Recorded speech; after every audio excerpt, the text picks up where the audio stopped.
حمدا وشكرا لله والصلاة والسلام على رسول الله وعلى آله وأصحابه ومن والاه ولا حول ولا قوة إلا بالله. سبحانك لا علم لنا إلا ما علمتنا إنك أنت العليم الحكيم.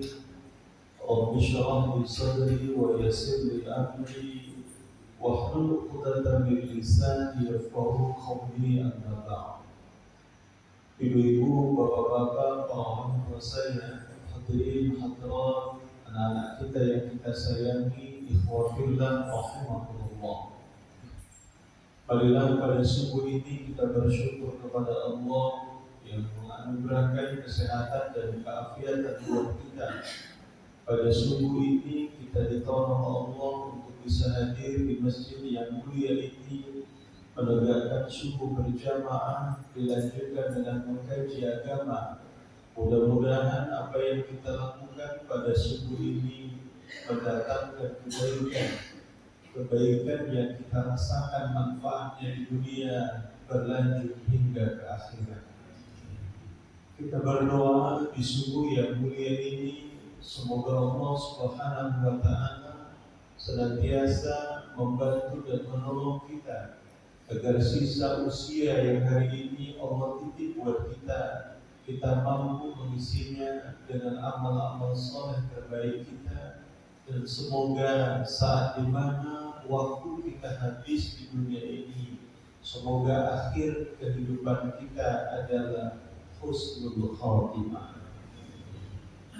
Salawat dan salam semoga Allah limpahkan kepada Nabi Muhammad sallallahu alaihi wasallam. Semoga kita semua hari ini dianugerahkan oleh Allah anugerah yang amat besar, di antaranya memiliki lisan, memiliki lidah yang tak pernah kering kecuali ada ucapan salawat salam kepada beliau dan keluarganya, sekurang-kurangnya dengan ucapan Allahumma sholli ala sayyidina Muhammad wa ala ali sayyidina Muhammad. Harapan kita ibu dan bapak, salawat salam yang senantiasa kita sampaikan kepada baginda Nabi sallallahu alaihi wasallam menjadi penyemangat, menjadi penguat buat kehidupan kita, agar terus-menerus kita mengupayakan diri meneladani apa yang telah dicontohkan oleh baginda Nabi sallallahu alaihi wasallam, dan semoga dengan izin Allah kita dan keluarga besar kita akan mendapatkan syafaat dari beliau sallallahu alaihi wasallam di hari kemudian nanti. Amin ya rabbal alamin. Ibu-ibu, bapak-bapak, orang tua saya, hadirin hadirat, anak-anak kita yang kita sayangi, ikhwafillah rahimakumullah. Pada subuh ini kita akan lanjutkan kajian tadabbur Al-Quran kita. Hari ini kita akan menggali makna pada ayat ke-31 dan ayat ke-32 dari surah Al-Baqarah. Allah Subhanahu wa Ta'ala berfirman, "Wa 'allama Adama al-asma'a kullaha thumma 'aradahum 'ala al-malaikati faqala anbi'uni bi asma'i ha'ula'i in kuntum shadiqin." Qalu subhanaka la 'ilma lana illa ma 'allamtana innaka antal 'alimul hakim. Sadaqallahul 'azim. Aku berlindung kepada Allah dari godaan syaitan yang terkutuk, dan dialah Allah yang telah mengajarkan nama-nama kepada Adam alaihissalam. Lalu ia meminta malaikat untuk menyebutkan nama-nama yang telah disebutkan Allah kepada Nabi Adam. Kemudian Allah mengatakan, sebutkan itu semua kepada malaikat jikalau kamu adalah termasuk makhluk yang benar. Lalu malaikat berkata, Maha suci Engkau, tidak ada pengetahuan yang kami miliki kecuali apa yang telah Engkau ajarkan kepada kami. Sesungguhnya Engkau Maha mengetahui lagi Maha bijaksana. Maha benar Allah yang Maha agung dengan segala firman-Nya.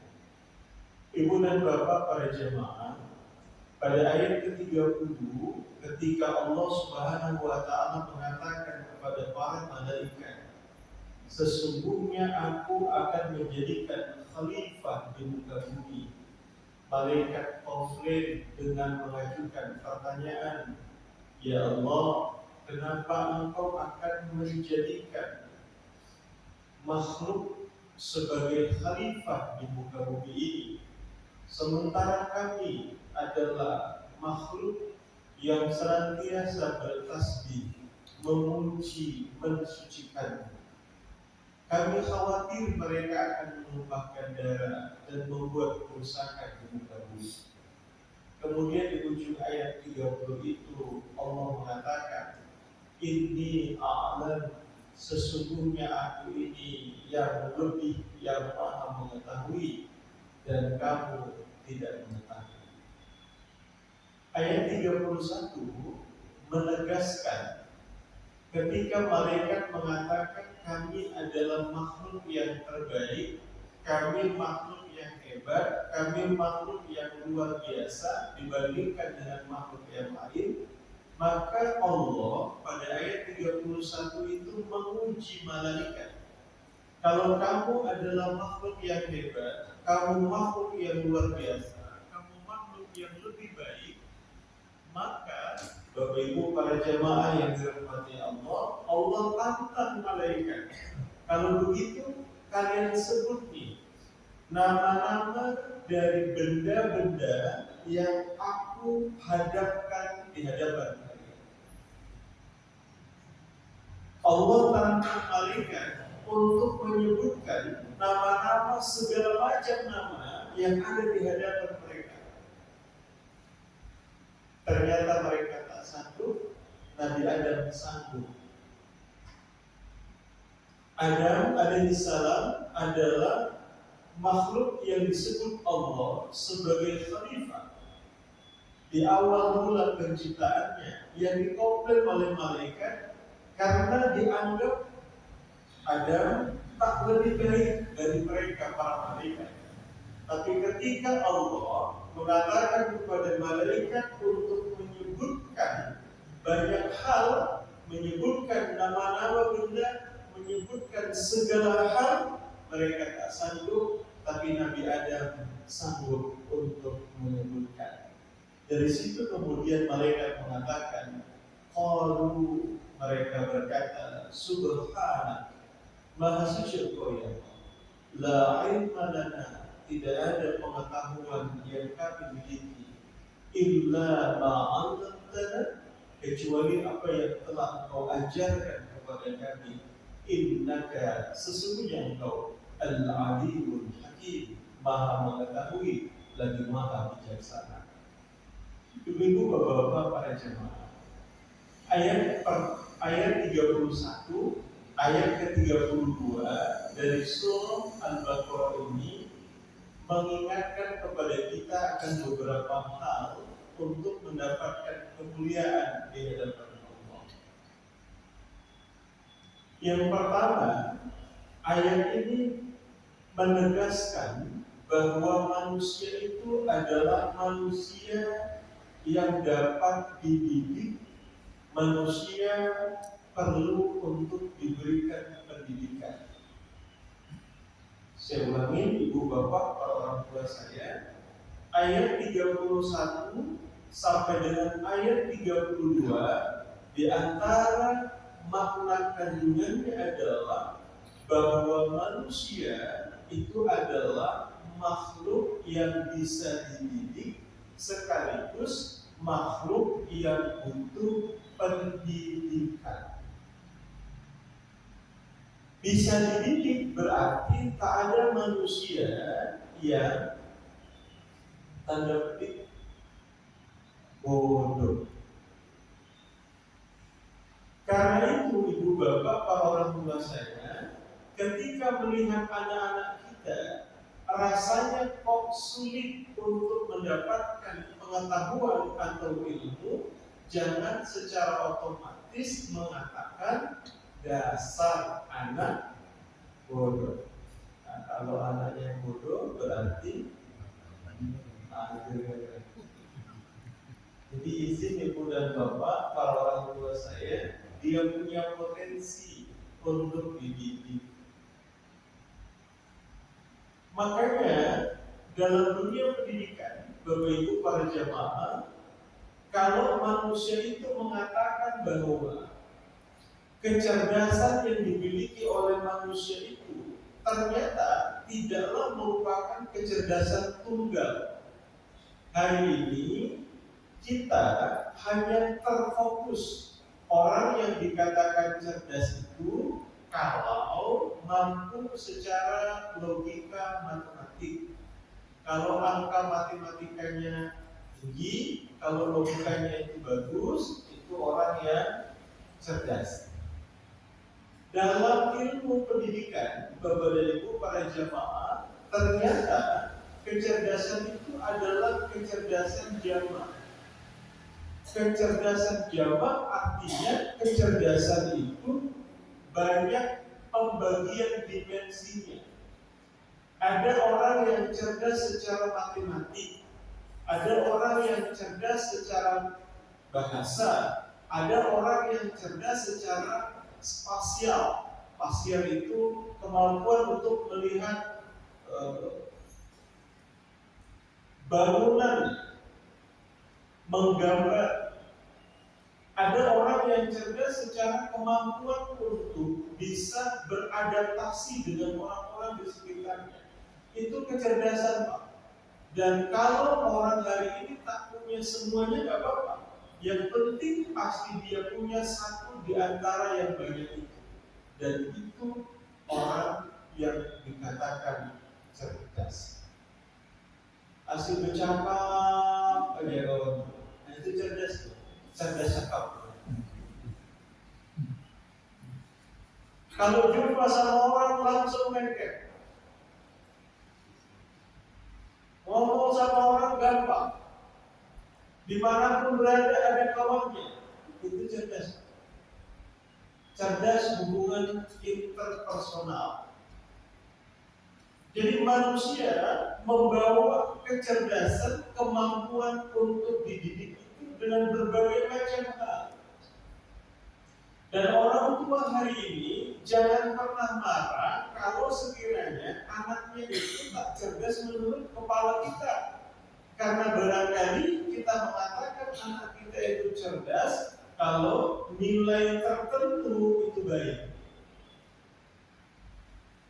Ada anak kita yang tak sanggup matematika. Memang itu yang Allah titik ketidaksanggupan itu, tapi dia punya kekuatan fisik yang bagus. Kalau olahraga dia tanya, jago kali olahraga, itu cerdas secara fisik. Jadi ketika manusia dilahirkan, potensi kemampuan untuk dididik itu ada dengan berbagai macam potensi kecerdasan yang ada pada diri kita manusia. Maka ayat 31 mengingatkan bahwa manusia adalah makhluk yang bisa dididik dan butuh pendidikan. Maka hari ini Bapak Ibu, para orang tua saya yang dirahmati Allah, ini hikmah yang kedua. Ayat ini mengingatkan betapa mulianya orang yang punya pengetahuan, betapa hebatnya orang yang punya ilmu. Dan beruntunglah kalau kita menjadi bagian manusia yang punya kedekatan dengan orang yang berilmu, yang akan mendapatkan ilmu. Saya ulangi Bapak dan Ibu, ini kajiannya hari ini supaya meneguhkan ternyata luar biasa tentang ilmu. Allah memuliakan manusia yang berilmu dan orang-orang yang memiliki kedekatan hubungan dengan orang yang akan mendapatkan ilmu. Apa kemuliaannya? Kalau di ayat ini jelas, gara-gara ada punya pengetahuan, malaikat kemudian berada di bawahnya. Kita coba kaji dalam banyak hadis. Di antaranya, kama qala Nabi sallallahu alaihi wasallam, "Man salaka tariqan yaltamisu fihi ilman, sahalallahu bihi tariqan ilal jannah." Siapa yang berjalan menuju tempat menuntut ilmu, maka Allah akan memudahkan baginya jalan menuju surga. Bapak Ibu para jamaah, tadi dari rumah niatannya jelas. Salat subuh, siap itu ngaji, clear. Jalan dari rumah ke masjid dengan dua niatan itu luar biasa. Di antara niatannya adalah selesai subuh ngaji. Ngaji bahagian dari menuntut ilmu. Bapak Ibu berjalan tuh, berjalan aja nih menuju tempat ilmu. Begitu nyampe di tempat ilmu, mau dia ngantuk, mau dia paham nggak sih? Jelas ya Bapak Ibu. Yang penting jalan saja, dimudahkan Allah menuju. Ustaz, tidurnya waktu hanya nggak peduli. Yang penting dia menuju ke tempat. Coba, Bapak, simple gara-gara ilmu tadi. Maka Bapak dan Ibu, turunannya, saya katakan turunannya, kenapa? Kalau kita hari ini yang langsung datang untuk menuntut ilmu, bagaimana dengan tanda petik anak-anak kita yang hari ini pergi berangkat ke sekolah, madrasah, pesantren untuk tuntut ilmu? Maka saya sebutkan di awal, orang yang berhubungan, berdekatan dengan orang yang akan sampai mendapatkan ilmu, dia pun juga menjadi orang yang mulia. Dalam hukum fikih misalnya, Bapak dan Ibu, ketika orang mau sholat, itu harus wudu. Wudu adalah syarat sah untuk bisa sholat. Maka wudu itu menjadi wajib buat orang yang akan sholat. Maka wudu perlu apa? Perlu air. Maka keberadaan air menjadi wajib. Maka semua hal yang membuat bisa kita dapat air itu jadi wajib.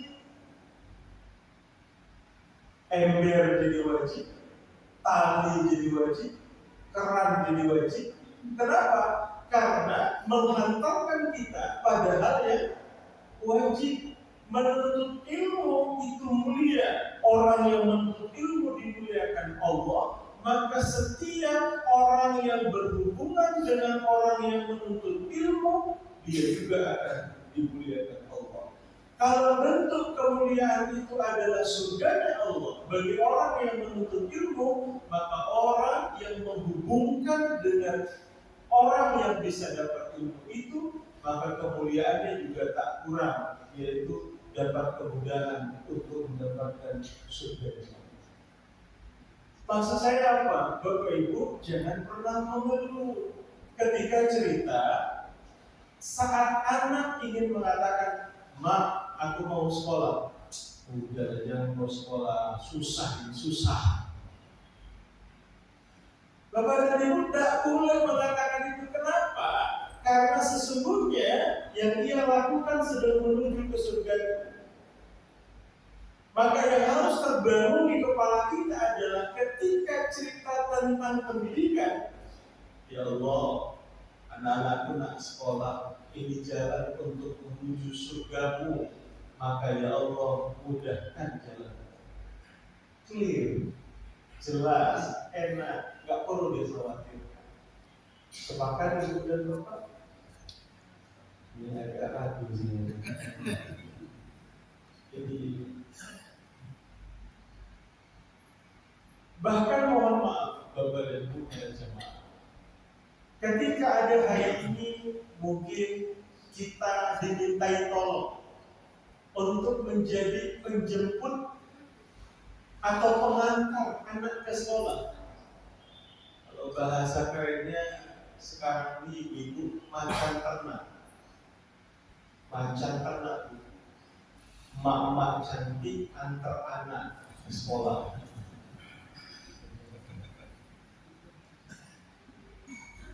Jadi ngantar anak ke sekolah udah nggak lagi jadi beban. Aku mau antar sekolah ini udah mulai ribut sama lakinya, gitu kira-kira. Nggak jadi beban, malah suami rebut-rebutan sama istri untuk ngantarin anak sekolah. Kenapa? Di pikirannya sekarang ngantarin anak sekolah itu sama dengan mengantarkan mereka untuk mudah jalan ke surga. Dia dapat bahagia. Ngasih pembiayaan kepada mereka yang sedang belajar menuntut ilmu berarti menafkahkan harta untuk kemudian menjadi jalan mudah menuju surga. Tapi izin buat bapak dan ibu pengelola yayasan, jangan ini disetir. Yuk, kalau gitu kesempatan yang besar. Kesempatan apa? Kita naikkan uang pembangunan. Lalu kemudian di pola, ingat naik pembangunan ini, jangan pula lah. Ya. Kalau bisa malah, oke, kita miringkan, kita gratiskan, wah lebih keren lagi. Jadi, ayo sama-sama hari ini Bapak Ibu para jemaah, orang tua saya dimuliakan Allah, bahwa orang yang berilmu dimuliakan Allah Subhanahu wa Ta'ala, dan semua hal yang berhubungan yang berdekatan dengan orang yang berilmu juga mendapatkan kemuliaan yang tak kurang dari yang dimiliki oleh orang yang berilmu. Bapak Ibu para jemaah, karena itu dalam hadis yang lain Nabi Shallallahu Alaihi Wasallam mengatakan, kun aliman, atau muta'alliman, atau muhibban, atau mustami'an, fala takun khamisan fatahlah. Jadilah kamu orang yang berilmu. Kalau tak jadi orang berilmu, atau muta'alliman, orang yang belajar menuntut ilmu. Kalau tak jadi orang yang belajar, al-muhibban, orang yang suka, yang senang kepada orang yang berilmu. Kalau tak juga, al-mustami'an, jadilah orang yang suka mendengar. Jadi ini turunannya, Pak, yang terkaitan dengan ilmu itu. Pertama, jadi orang yang berilmu. Mudah-mudahan hari ini kita sedang berikhtiar untuk itu. Yang kedua, muta'alliman, kalau tak jadi orang yang suka belajar, terus belajar. Hari ini ngaji, besok ngaji lagi, terus ngaji lagi. Siapapun bapak dan ibu gurunya, yang penting mudah-mudahan gurunya yang jelas, yang baik. Insya Allah. Al-muhibban, kalau tak bisa jadi orang yang belajar, suka kepada orang yang belajar, suka ke orang yang ngaji. Jangan malah pula kita tak ngaji, maka nyeritain orang yang ngaji. Percuma aja ngaji, alah ngaji, kemarin ngaji, itu aja yang paling dua aja itu Ustaz ngomong, apa itu? Kita disuruh ke surga, hindari neraka, udah selesai itu, dua itu aja. Udah mulai becek kali cakap. Itu orang itu tak mungkin. Al-mustami'an, kalaupun kita tak sanggup untuk menyukai orang-orang yang sedang belajar, menuntut ilmu, mendalami kajian, mustami'an, jadilah orang yang suka mendengar yang baik-baik. Dengar saja. Bahasa orang kampung paling tidak pinoman. Jangan jadi yang kelima. Yang kelima ini yang tidak. Tidaklah punya ilmu, tidaklah mau belajar, tidaklah mau mendengar, tidaklah menyukai. Manusia yang tidak ini, fala takun khomisan, kata Nabi, jangan jadi yang kelima itu. Yang kelima itu manusia yang tidak, fatahlah, kamu akan binasa. Maka mudah-mudahan ayat yang ke-31, 32 dari Al-Baqarah ini mengingatkan kepada kita sekalian bahwa orang yang berilmu dan orang yang berhubungan, berdekatan dengan orang-orang yang sedang menuntut ilmu mendapatkan kemuliaan. Di antara kemuliaan yang dijanjikan Allah adalah kemudahan untuk mendapatkan surganya. Mudah-mudahan kita dapatkan keistimewaan itu. Mengamalkan perdagangan dulu. Baik, Ibu Bapak para jamaah yang dirahmati Allah. Ini yang kedua. Yang ketiga, ayat ke-31, ayat ke-32 dari surah Al-Baqarah ini menegaskan bahwa kita tak boleh memandang seseorang itu lebih, tanda petik, rendah dari kita secara kasat mata pikiran kita terhadap orang itu. Kita tak boleh cepat memandang, menilai seseorang, bahkan menilai lebih rendah dari kita. Ini barangkali yang harus kita jaga-jaga di kampung kita hari ini. Berjalan kita di masjid, masuk masjid Nurul Huda, masuk masjid Nurul Huda. Ada orang kebetulan masuk ke masjid, kebetulan kita tak kenal. Kita tengok ini aja kawan. Kita tengok siapa ini? Jangan-jangan ada muncul rasa curiga di kalbu kita. Ada yang, mohon maaf, di hati kita itu merasa, ngapain pula kawan ini? Ada rasa di hati kita, siapa dia? Ada rasa di hati kita, gak jelas ya kawan. Bapak Ibu para jemaah, pikiran-pikiran mulai hari ini dibuang jauh-jauh. Yang hari ini harus kita bangun dan harus kita kembangkan. Kalau kita melihat orang pertama kali baru jumpa, siapapun dia, dalam keadaan apapun, prinsipnya kalau dia lebih tua dari kita, kalau kita harus berkata dia lebih soleh dari saya. Kalau dia lebih muda dari kita, dosanya lebih sedikit dari saya. Kalau kemudian kita jumpa lagi dengan yang lain, ilmunya lebih baik dari saya. Jadi Bapak dan Ibu hari ini membawa identitas Bapak dan Ibu. Boleh jadi hari ini Bapak dan Ibu lebih tua. Ketika melihat yang lebih muda, anggap remeh, masih muda, ngerti apa? Oke, itu bilangin dulu. Kalau hari ini kita bolak-balik ibadah, lebih duluan ke masjid, kalau ada orang datang duluan ke masjid, berarti kita menganggap diri kita lebih soleh dari dia. Cut dulu, stop dulu. Terus saya lebih banyak dari dia. Intinya apa?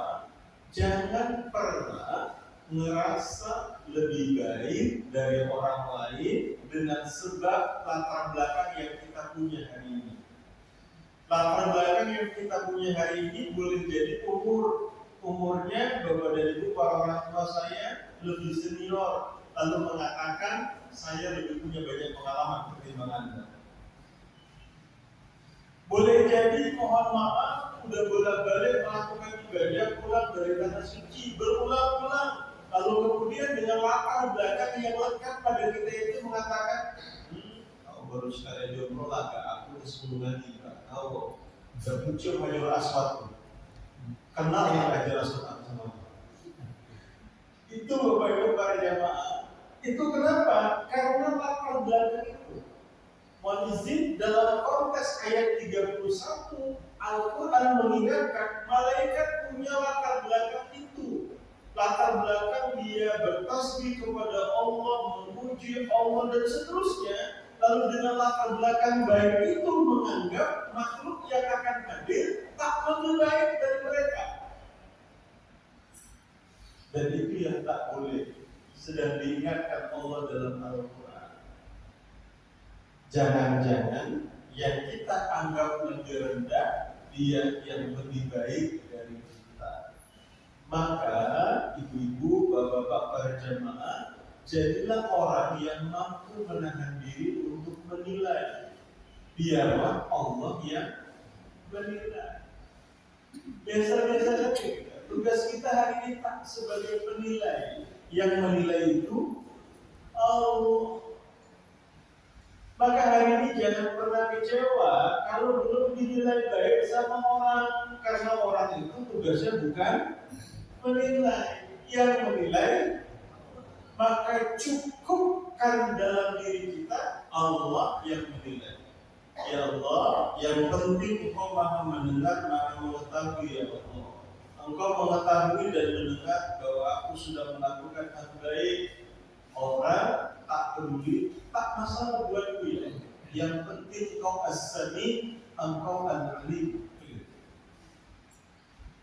Maka ketika orang punya persepsi yang serba baik ke orang lain, kehidupannya akan lebih mudah dan rileks, sederhana. Mohon izin Bapak dan Ibu, bolak-balik ini sering dipertanyakan. Ustaz, ada orang yang meninggal dunia, begitu selesai disolatkan, lalu yang menjadi imam berbalik kanan menghadap jamaah, mempertanyakan keadaan jenazah dengan pertanyaan, apakah jenazah ini baik?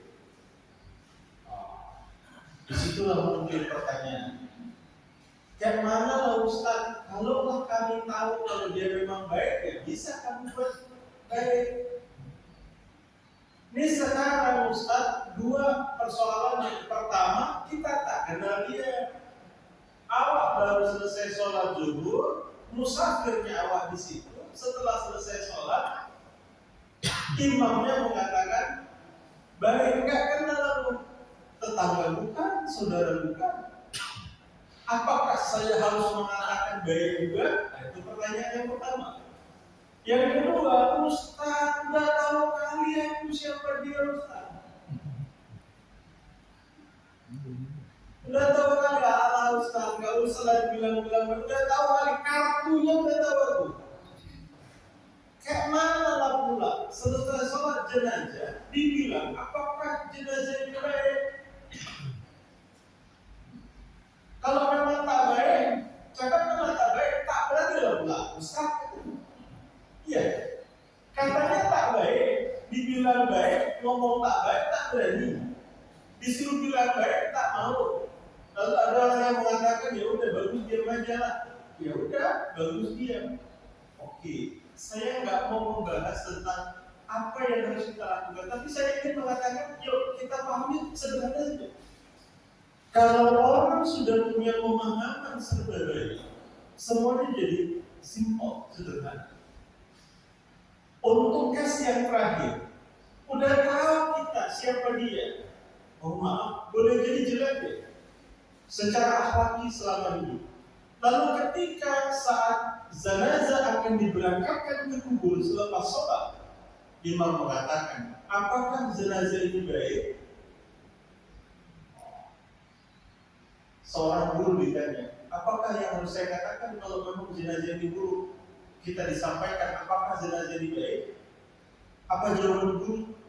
Guru itu mengatakan baik. Jamaahnya bertanya, kenapa guru mengatakan baik sementara guru tahu bahwa orang itu tak baik? Baiklah. Kenapa? Ketika dia wafat, maka terhentilah keburukannya. Apakah itu tak baik? Coba dari sederhana. Ketika orang bahkan yang jelek sekalipun lalu dinyatakan apakah dia baik? Baik. Dalam pandangan apa? Dalam pandangan ketika dia wafat, maka terhentilah keburukan-keburukan. Terhentinya keburukan, apakah itu tak baik? Mulai agak ragu-ragu. Jadi Ustaz, kalau ada orang yang mabuk, suka mencuri, meninggal, ketika dibilang apakah jenazah ini baik, kita jawab baik. Dalam konteks ngaji kita hari ini, jawab baik. Kok gitu Ustaz? Ya, begitu dia wafat, tak lagi mencuri ayam tetangga. Betul nggak? Ya, baik itu. Ya sudah, selesai. Simpel ngajinya. Jadi ketika orang sudah punya pandangan serba baik, gampang hidupnya. Tapi hari ini kita itu ribet, sehingga tak gampang hidup kita, seribet pikiran kita. Yang kedua, Bapak dan Ibu tadi dekat dengan ilmu mulia. Yang ketiga, jangan cepat menilai orang.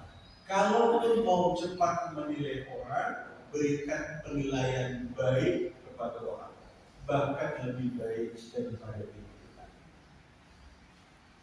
Yang terakhir, Bapak Ibu, para orang tua saya, jamaah kita yang kita sayangi, bahwa ayat 31 sampai dengan ayat ke-32 Allah Subhanahu wa Ta'ala terutama pada ayat ke-32 ini menegaskan ilmu kita, pengetahuan kita amat terbatas. Saya ulangi, ilmu kita, pengetahuan kita amat terbatas. Karenanya, Bapak Ibu para jamaah yang dirahmati Allah, jangan dengan keterbatasan pengetahuan dan ilmu yang ada pada kita mengukur ilmunya Allah. Atau dalam bahasa keren, kita di Medan ini jangan sok tahu. Sok tahu terhadap apa yang ditetapkan Allah, karena yang ditetapkan Allah itu menurut ilmunya Allah yang lebih luas, yang lebih dalam, yang lebih hebat dari ilmu kita. Oh Allah, walaupun hujan nanti Sabtu malam mau jangan pula. Ya, menganggap bahwa hujan hari ini tak pas menurut ilmunya kita, padahal menurut ilmunya Allah itu yang pas. Aduh, pas pula hobi sakit perut lah. Oke, kenapa lah kalau enggak lari sakit perutnya kenapa sih? Coba pada ibu sudah mulai nih sok tahu. Banyak yang sok tahu lain Pak. Yang kadang-kadang itu muncul di pikiran kita. Maka hari ini ketika Allah berhadapan dengan sok tahu yang ada pada kita ini, Allah tegaskan Allah itu Al-Alim. Allah itu juga Al-Hakim. Al-Alim itu berarti Allah punya pengetahuan yang tak ada batasnya, karena Allah zat yang maha mengetahui. Dan Al-Hakim menandakan bahwa pengetahuan Allah itu diiringi dengan kebijaksanaannya yang tak juga punya batas. Jadi mengetahui sekaligus bijaksana. Ada orang yang tahu tapi tak bijaksana. Tapi Allah menegaskan dirinya bahwa ia adalah Al-Alim Al-Hakim, Maha mengetahui dan Maha bijaksana. Maka hari ini Bapak dan Ibu, jalani saja apapun yang sedang terjadi pada kita, karena semua yang terjadi pada kita menurut ukuran ilmunya Allah, menurut kebijaksanaannya Allah, endingnya adalah yang terbaik untuk kita. 4 poin ini Bapak dan Ibu para jamaah disarikan dengan dari surah Al-Baqarah ayat 31 sampai dengan 32 dalam perspektif kajian kita hari ini. Semoga 4 hal ini bermanfaat. Yang pertama, bahwa manusia itu punya potensi dididik dan memang harus dididik. Yang kedua, Bapak Ibu para jamaah, manusia akan menjadi mulia dengan adanya ilmu. Manusia mulia dengan ilmu, dan orang-orang yang berdekatan berhubungan dengan orang yang menuntut ilmu pun akan dimuliakan Allah. Satu di antara bentuk kemuliaannya, Allah mudahkan jalan menuju surga. Yang ketiga, Bapak dan Ibu, jangan pernah cepat menilai jelek ke orang.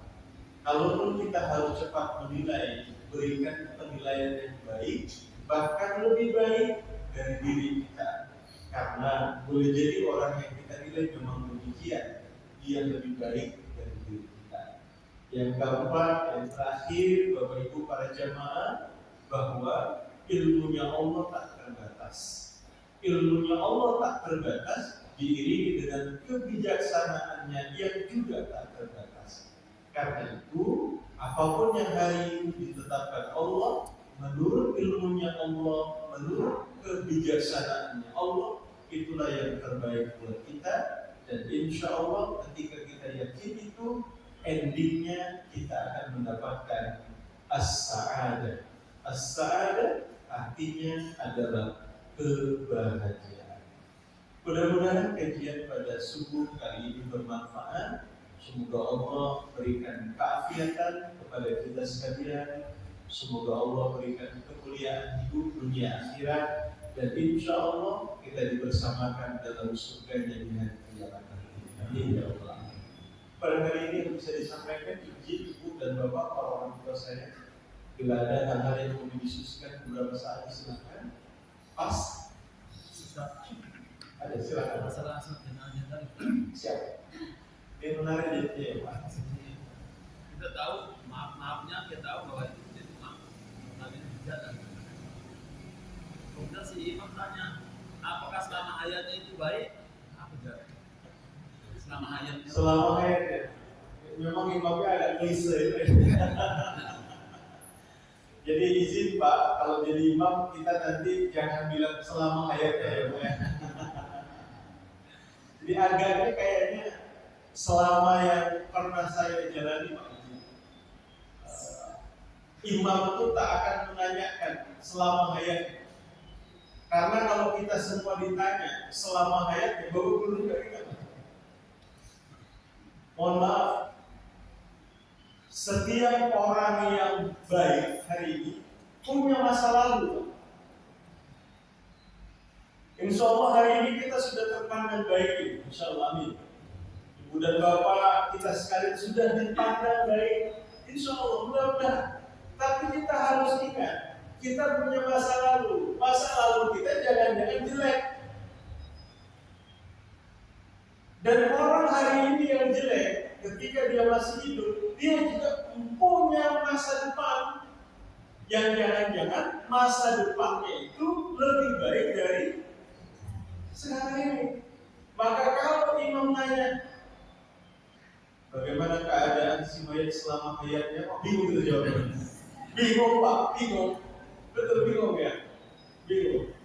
Makanya jangan kita buat bingung orang ini. Jadi izin kepada kita sekalian, terutama bapak-bapak, kalaupun nanti melaksanakan salat jenazah, izin, taklah pula menanyakan pakai selama hayat ya Pak. Cukup menanyakan apakah jenazah ini baik, cukup. Kalaupun parah kali kawan itu, ingat kajian kita hari ini. Baik, kenapa kau bilang baik tapi parah kawan itu? Udah begitu meninggalkan tak jelek lagi dia, udah selesai. Itu gampang ya Pak ya. Mudah-mudahan tak selama hayat ini ada.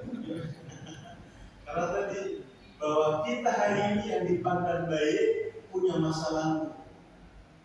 Masa lalu kita jangan yang jelek Pak. Dan orang yang hari ini jelek, tanda petik, belum taat, belum ibadah. Kalau dia masih hidup, dia punya masa depan. Yang jangan-jangan dia ada taubat di sana dan jauh lebih baik dari kita hari ini. Mudah-mudahan semua masih ada harapan. Yuk, jangan cepat mandang ya Pak. Oke, ada yang lain? Pas? Alhamdulillah. Ibu-ibu suka pas nih. Baik, terima kasih. Baik, sebelum kita tutup dengan kafarah majelis, mari kita berdoa. A'udzubillahi minasyaitonir rajim. Bismillahirrahmanirrahim. Alhamdulillahirabbil alamin. Wassalatu wassalamu ala asyrofil mursalin wa ala alihi wa sahbihi ajma'in. اللهم اغفر لأمة سيدنا محمد صلى الله عليه وسلم. اللهم ارحم أمة سيدنا محمد صلى الله عليه وسلم. اللهم استر أمة سيدنا محمد صلى الله عليه وسلم. اللهم اجبر أمة سيدنا محمد صلى الله عليه وسلم. اللهم أصلح أمة سيدنا محمد صلى الله عليه وسلم. اللهم عافي أمة سيدنا محمد صلى الله عليه وسلم. اللهم فرج عن أمة سيدنا محمد صلى الله عليه وسلم. اللهم لا تفرق جمعنا هذا إلا بذنب مغفور وعمل صالح متقبل مبرور وتجارة لن تكور. يا عزيز يا غفور يا عالم ما في الصدور أخرجنا من الظلمات إلى النور. ربنا آتنا في الدنيا حسنة وفي الآخرة حسنة وقنا عذاب النار. وصلى الله وسلم عليه وآله والحمد لله رب العالمين. Mohon maaf dari tadi kita tutup dengan kafarah majelis. Subhanallah wa bihamdika asyhadu an la ilaha illa anta astaghfiruka wa atubu ilaik. Billahi taufiq wal hidayah. Assalamualaikum warahmatullahi wabarakatuh.